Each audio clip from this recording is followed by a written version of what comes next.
नमस्कार, मैं हूं संध्या। उत्तराखंड लाइव में आप सभी का स्वागत। पहले देख लेते हैं हेडलाइंस। धामी ने टनकपुर में किया प्रचार, जनता से किया भाजपा को वोट देने की अपील। सरकार में बीजेपी का तीसरा इंजन जोड़ने की बात को फिर दोहराया।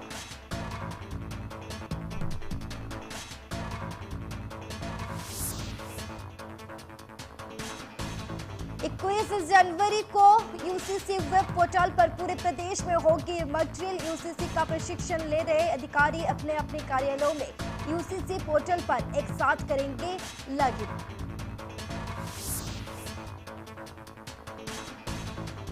निकाय चुनाव को लेकर निर्वाचन आयोग भी तैयार। चुनाव में लगाई गई 25,000 कर्मचारियों और 18,000 सुरक्षा कर्मियों की ड्यूटी। आयोग ने किया निष्पक्ष चुनाव कराने का दावा।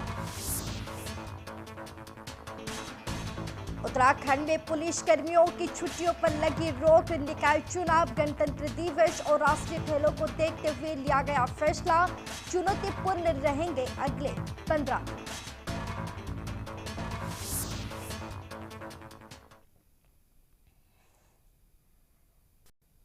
अब खबर विस्तार से।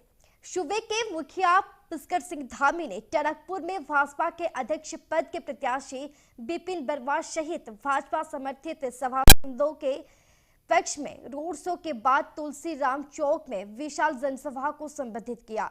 उन्होंने नगर में भाजपा प्रत्याशियों को जिताकर ट्रिपल इंजन की सरकार बनाने का आह्वान किया। मुख्यमंत्री पुष्कर सिंह धामी शनिवार की शाम हेलीकॉप्टर से टनकपुर के डिफोर्स स्टेडियम पहुंचे। तभी वहां से उन्होंने तुलसीराम चौक तक रोड शो किया, जिसके बाद उन्होंने आयोजित जनसभा में क्षेत्र की जनता को संबोधित किया।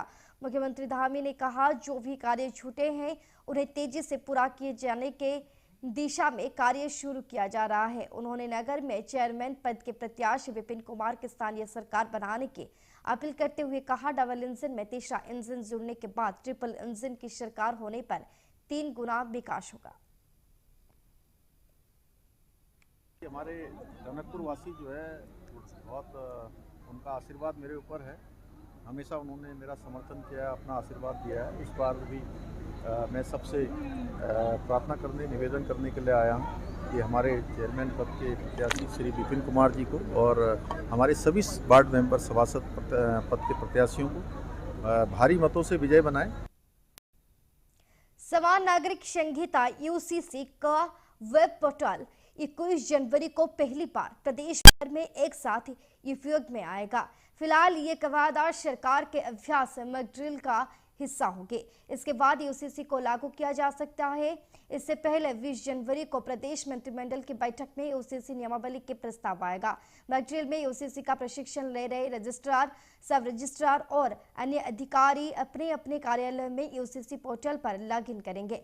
उसके जरिए विवाह, तलाक, लिव इन रिलेशन, वसीयत आदि सेवाओं के पंजीकरण का अभ्यास करेंगे। सुनिश्चित करेंगे कि यूसीसी लागू होने के बाद आम लोगों को उससे संबंधित सेवाएं मिलने में कोई तकनीकी बाधा तो नहीं आएगी। मॉक ड्रिल से सरकार, विशेष समिति और प्रशिक्षण टीम अपनी अपनी तैयारियों को परख सकेंगी। प्रशिक्षण समिति ने 9 जनवरी से सभी जनपद और ब्लॉक में विशेष प्रशिक्षण कार्यक्रम चलाया था, जो शनिवार को समाप्त हो गया। अब सिर्फ एक ब्लॉक बचा है।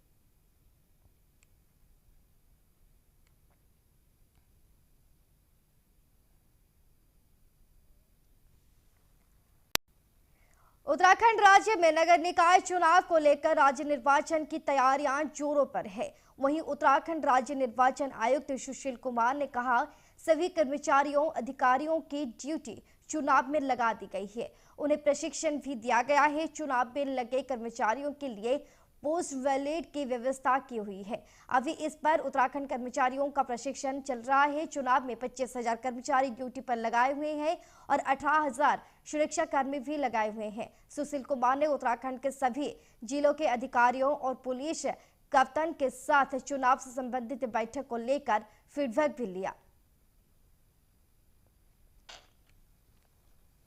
16 तारीख तक जो जब्ती की कार्रवाई हुई है वो कुल 13 करोड़ 37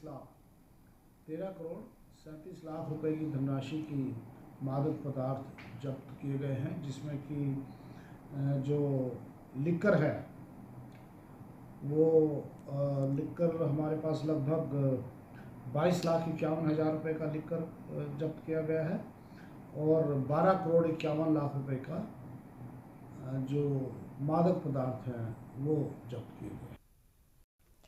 पुलिस विभाग के लिए अगले 15 दिन काफी चुनौतीपूर्ण रहेंगे। 23 जनवरी को निकाय चुनाव को लेकर मतदान, 25 को मतगणना, 26 जनवरी को परेड और 28 जनवरी को राष्ट्रीय खेलों को शुभारंभ होगा। व्यवस्था को देखते हुए पुलिसकर्मियों की छुट्टियों पर रोक लगा दी गई है। इसके अलावा चुनाव, राष्ट्रीय खेलों में सुरक्षा व्यवस्था को देखते हुए बैठकों का दौर लगातार जारी है। अधिकारियों से लेकर कर्मचारी तक चुनाव, राष्ट्रीय खेलों की तैयारियों में जुटे हुए हैं। निकाय चुनाव के चलते जनपद में संवेदनशील, अति संवेदनशील केंद्र स्थलों की संख्या सबसे अधिक है। ऐसे में बड़ी संख्या में पुलिसकर्मियों की ड्यूटी निकाय चुनाव में लगी हुई है। 23 जनवरी को निकाय चुनाव होने के बाद 25 जनवरी को मतगणना होनी है। निकाय चुनाव बैलेट पेपर से हो रहे हैं। ऐसे में मतगणना 26 जनवरी प्रात तक होने की संभावना है। इसके बाद 26 जनवरी को ध्वजारोहण, परेड, झांकी का आयोजन होगा, जिसमें मुख्यमंत्री सहित कई महानुभाव के पहुंचने की संभावना है। 26 जनवरी को परेड ग्राउंड में सुरक्षा व्यवस्था कड़ी रहेगी।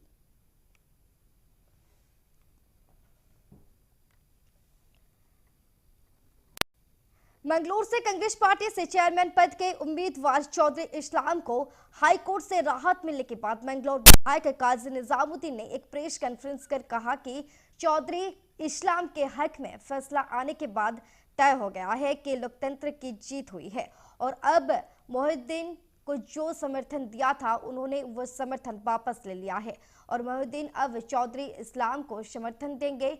वही मोहिउद्दीन अंसारी ने भी कहा कि वो तन मन धन से चौधरी इस्लाम के साथ हैं और पूरे जोर शोर से चुनाव लड़ा जाएगा।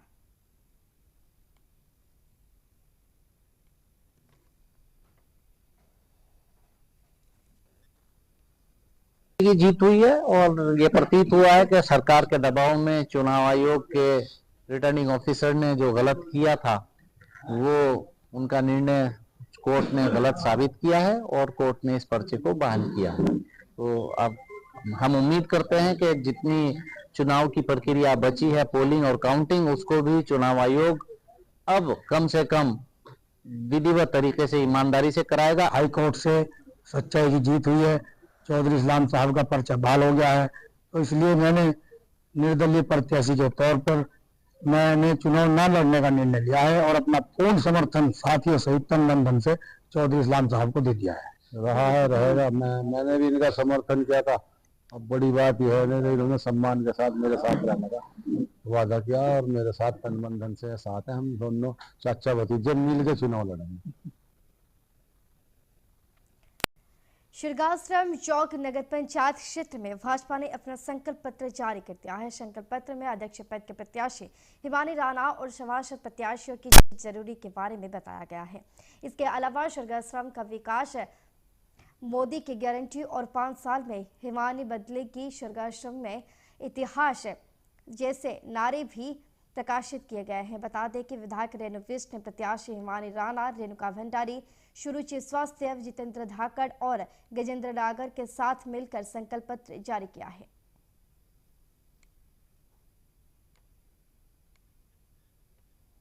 मेरा तो मानना ये है कि भारतीय जनता पार्टी एक ऐसी पार्टी है जिस माननीय मोदी जी के राज में, आप देख लीजिए, जब से माननीय मोदी जी सत्ता में बैठे हैं तब से लेकर के प्रत्येक परिवार को राशन, फ्री राशन जिसे बोलते हैं, वो नकार नहीं सकते इस बात को।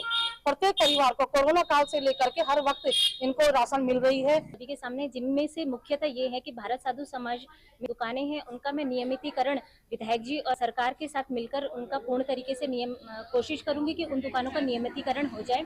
इस क्षेत्र में कई पट्टे हैं जो उनका भी मैं नियमितीकरण कराने का पूर्ण तरीके से प्रयास करूंगी। आपको बताते चले कि 28 जनवरी से उत्तराखंड में 38वें अंतर्राष्ट्रीय गेम का आयोजन किया जा रहा है।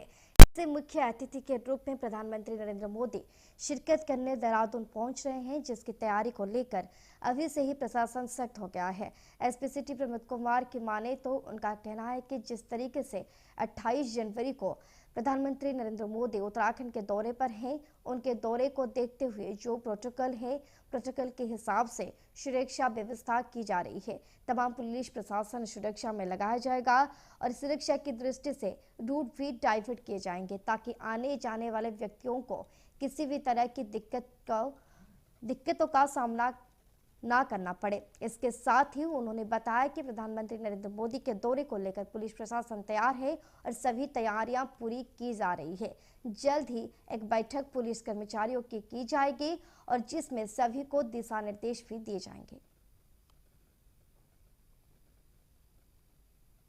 और अभी टेंटेटिव जो है 28 तारीख को माननीय प्रधानमंत्री जी, भारत सरकार, उनका भी भ्रमण कार्यक्रम जो प्रस्तावित है, उसके दृष्टिगत जो वेन्यूज़ हैं और जो रूट्स वगैरह हैं तो उनका आकलन कर लिया गया है।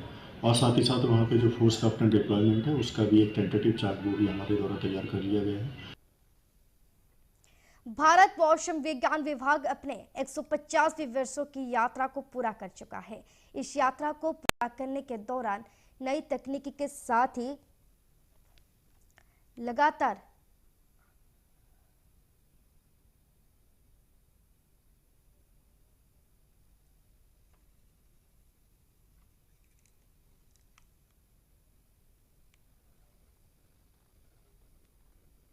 जिसको लेकर मौसम विज्ञान केंद्र देहरादून के निदेशक डॉक्टर विक्रम सिंह ने बताया कि 1875 में इसकी स्थापना के बाद से ही ये लगातार मौसम संबंधी गतिविधियों को आम जन तक पहुंचाता आ रहा है। साथ ही देश की इकोनॉमी में प्रभाव डालने वाले मानसून संबंधी जानकारियों के पूर्वानुमान भी इसकी एक अहम भूमिका रही है, जिसने न सिर्फ सजगता का काम किया है बल्कि आपदाओं से होने वाली जनहानि को न्यूनतम करने में भी अपनी अहम भूमिका निभाई है। तो वो सब चीजें चलती रही हैं और आज के समय में जब आप बात करते हैं तो टेक्नोलॉजिकली और जो साइंटिफिकली जो काफी इनोवेशन और इम्प्रूवमेंट हुए, उसकी वजह से जो मौसम विभाग है उसने भी काफी क्वांटम जंप किया अपने फोरकास्टिंग में, चाहे वो क्लाइमेटोलॉजिकल सर्विसेज है या एनवायरनमेंट है या जो और सर्विसेज प्रोवाइड करता है डिफरेंट स्टेक होल्डर्स को, तो उसमें काफी जंप हुआ है।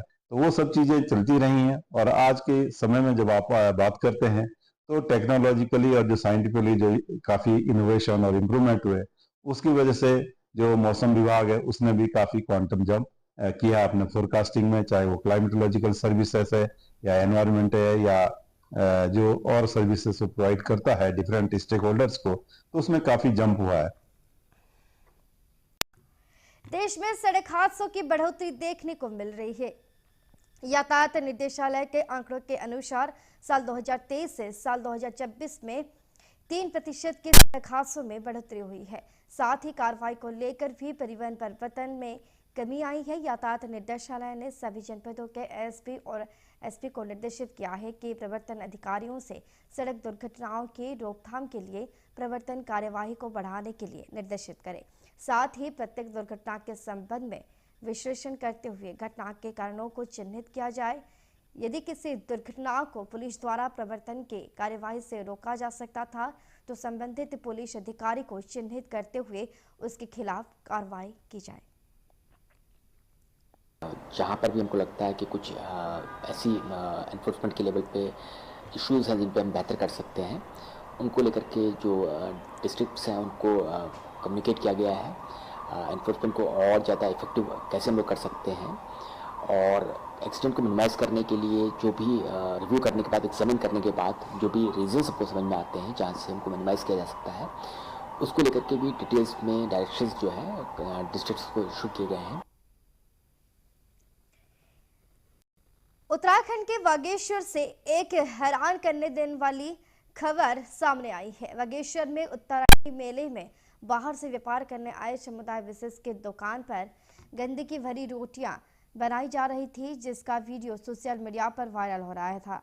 वीडियो वायरल होने के बाद से पुलिस ने मामले की तुरंत संज्ञान में लेते हुए 2 लोगों को गिरफ्तार करते हुए मुकदमा दर्ज किया है। एसपी बागेश्वर चंद्रशेखर घोड़के ने बताया कि सोशल मीडिया में 17 जनवरी शुक्रवार को एक वीडियो वायरल हुआ, जिसमें देखा गया कि एक दुकान में गंदगी कर रोटियां बनाई जा रही है। युवक तंदूर में रोटियां डालने से पहले गंदा करते हुए दिखाई दे रहा था। वीडियो सामने आने के बाद मामले को गंभीरता से लेते हुए दुकान के मालिक और वहां काम कर रहे कुछ लोगों को तत्काल हिरासत में लिया गया। इसके बाद 2 लोगों को गिरफ्तार किया गया। वहीं एसपी ने बताया कि कोतवाली पुलिस ने सांप्रदायिक सौहार्द बिगाड़ने के आरोप में रामपुर उत्तर प्रदेश के 2 युवकों को गिरफ्तार किया है।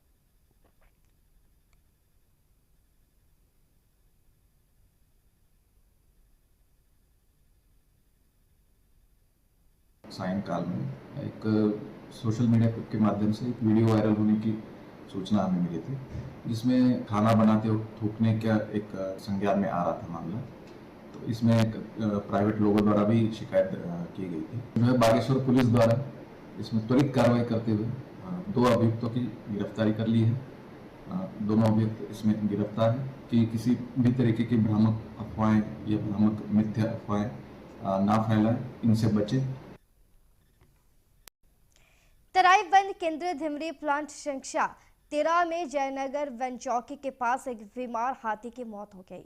हाथी की हालत को देख ग्रामीणों ने वन विभाग को सूचना दी। सूचना पाकर वन विभाग में हड़कंप मच गया। आनन फानन में डीएफओ उमेश चंद्र तिवारी अपने दल बल के साथ पशु चिकित्सक को लेकर बीमार हाथी के पास पहुंचे, लेकिन हाथी को बचा नहीं पाए। इस दौरान डीएफओ उमेश चंद्र तिवारी ने कहा कि हाथी बीमार होने की सूचना मिलते ही डॉक्टर के साथ मौके पहुंचकर डॉक्टरों की टीम के द्वारा बीमार हाथी का इलाज शुरू कर दिया गया था। रात भर इलाज किया गया, लेकिन हाथी को बचाया नहीं जा सका। शाम हमारे स्टाफ को पेट्रोलिंग करते हुए ये हाथी यहाँ पर बैठा हुआ दिखाई दिया। उस समय ये जीवित था, लेकिन बैठा हुआ था। तो उसके बाद डॉक्टर्स को सूचना दी गई। डॉक्टर्स ने आकर के इसको देखा और जो भी दवाइयां उन्होंने उचित समझी, इसको मेडिकेशन वगैरह किया। आयुष मंत्रालय ने देश के नागरिकों के उत्तम स्वास्थ्य के लिए चलाए प्रकृति प्रशिक्षण अभियान का दूसरा चरण शुरू किया है। पहले चरण में जहां आम नागरिकों का प्रकृति प्रशिक्षण देश के आयुर्वेद चिकित्सकों ने किया था, वहीं अब दूसरे चरण में रक्षा मंत्रालय के निर्देश पर सेना पुलिस के जवानों और अधिकारियों का प्रकृति परीक्षण होगा। 31 जनवरी तक ये अभियान चलाएगा। इस अभियान के राज्य समन्वय अंतर्राष्ट्रीय आयुर्वेद विशेषज्ञ डॉक्टर डी.के. श्रीवास्तव ने बताया कि अभियान के अंतर्गत उत्तराखंड में CISF, ASB, CRPF, ITBP, NSG के साथ पुलिस फोर्स के कार्मिकों और अधिकारियों का प्रकृति प्रशिक्षण शुरू कर दिया गया है, जिसके आधार पर उनके उत्तम स्वास्थ्य की अच्छी देखरेख हो सके। इसी क्रम में देहरादून एयरपोर्ट पर सीआईएसएफ के जवानों का भी प्रकृति परीक्षण किया गया है। जवानों को प्रकृति परीक्षण के उद्देश्य और महत्व के बारे में जानकारी भी दी गई है। डॉक्टर श्रीवास्तव ने बताया कि पहले चरण में 1.25 करोड़ देशवासियों का प्रकृति परीक्षण किया गया था।